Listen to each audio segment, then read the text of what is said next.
Let me start by saying I'm not the kind of person who believes in ghosts. At least, I wasn't. This happened in 2019 during my third year at university. I was 22 back then, and like most students my age, I lived for adrenaline kicks. Stupid dares, night drives, urban exploration, that kind of thing. There were 5 of us. Me, my roommate Kyle, his girlfriend Jess, her cousin Amir, and our friend Tara. We were all close, always hanging out, always looking for the next thrill. We thought we were invincible. We were wrong. The idea came up during a late-night study break.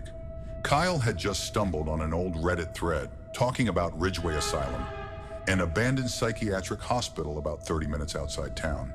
It had shut down in the early 1980s after a fire in the East Wing. There were rumors, neglect, abuse, patients disappearing, even whispers of illegal experiments. But no one knew for sure. It was just one of those places people loved to make up stories about. Jess, being into paranormal podcasts, was immediately down. Tara, who never turned down a dare, just smirked and said, "What's the worst that could happen?" I should have known right then. That line always comes back to bite you. We made plans to head out that Saturday night. It was early October. The air was getting colder, and the trees were starting to turn, casting these long skeletal shadows along the roadside. We packed flashlights, power banks, water, and a couple of cheap walkie-talkies. No one trusted cell service that far out. We figured we'd explore for an hour, maybe film some spooky content for Instagram, and call it a night. Stupid, really. But again, we were just kids. We parked on a gravel pull-off off Route 15, about a quarter-mile from the hospital. The place sat behind a tall iron fence, most of it rusted and bent. There were signs that said no trespassing, but let's be honest, that only made it more exciting. The building itself was massive, 5 stories tall, brick facade with cracked windows and ivy climbing up the sides. The roof was partially collapsed in places, and the front entrance was chained shut. But we found a side door that had been forced open years ago. The second we stepped inside, the air changed.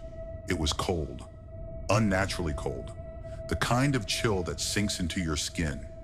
Everything smelled like mold, rotting wood, and rusted metal. The halls were lined with peeling wallpaper and broken gurneys. Graffiti covered the walls, some of it edgy teen stuff, but some of it felt different. Symbols we didn't recognize, words in languages none of us spoke. One said simply, "It still screams." We laughed it off, but I'll never forget the way Amir kept looking over his shoulder, like he already regretted coming. We split into 2 groups to cover more ground. Kyle, Jess, and I took the west wing. Amir and Tara went east. We kept the walkie-talkies on Channel 3. Some had scratch marks on the walls. Others still had restraints hanging from the beds. At one point, Jess found an old patient file, half burnt, listing electroshock therapy as routine. The name was smudged out, but the last entry said, incoherent, kept whispering, "He's in the vents." I remember saying something like, "Creepy, but probably fake." Kyle didn't answer. He was staring up at the ceiling. There were vents running the length of the hallway. Old, narrow, barely wide enough for a small person. Something about the way the metal groaned above us made my skin crawl. Then we heard a sound, not the wind, not the building settling. It was a dragging noise, metal scraping against concrete. It came from the end of the hall. We turned our lights toward it. Nothing. Jess radioed Tara. "Hey, did one of you guys just walk down the west hall?" A pause, then static. Then Tara's voice crackled through. "No, we're still in the East Wing." "Why?" We didn't answer right away. Then Kyle, trying to keep things light, said, "Nothing."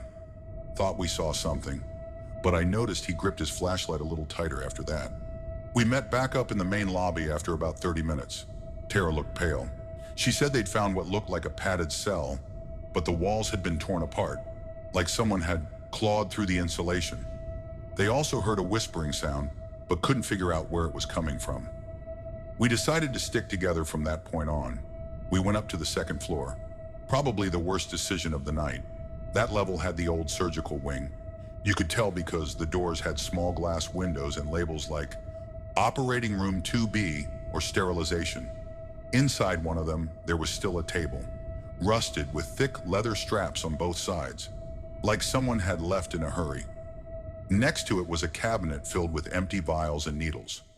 We were all standing there when Amir suddenly turned and said, "Did you hear that?"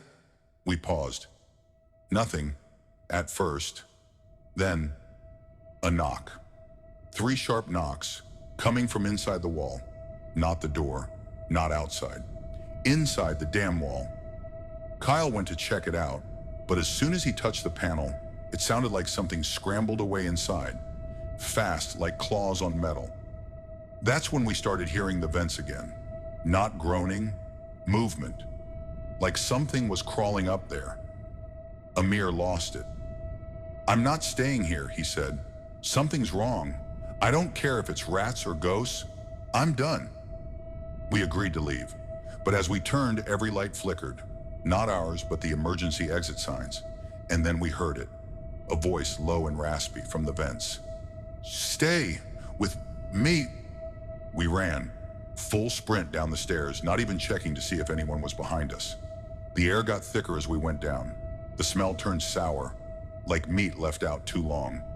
When we finally made it to the ground floor, Tara wasn't with us. We turned, ready to go back, but she came stumbling out of the stairwell seconds later, face white, eyes wide. She couldn't speak for a full minute, just kept muttering, "He touched me. He touched my neck." There was a red mark behind her ear, like a burn.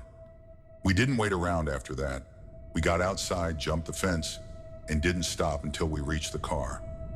When we looked back, the upper window, the one in the surgical wing, had a shape behind it, a tall figure, standing still, watching. We didn't tell anyone. I mean, what could we say? That we broke into an abandoned asylum and got scared? But that night, every one of us had nightmares. Kyle dreamed of the vents, something crawling out of them. Tara started sleepwalking. Once Jess found her standing in the kitchen, whispering, "I said I'd stay." Amir dropped out a few months later, said he needed to be with family. We never saw him again. As for me, I still hear it, not every night, but sometimes just as I'm falling asleep, I swear I hear that voice again. "Stay with me."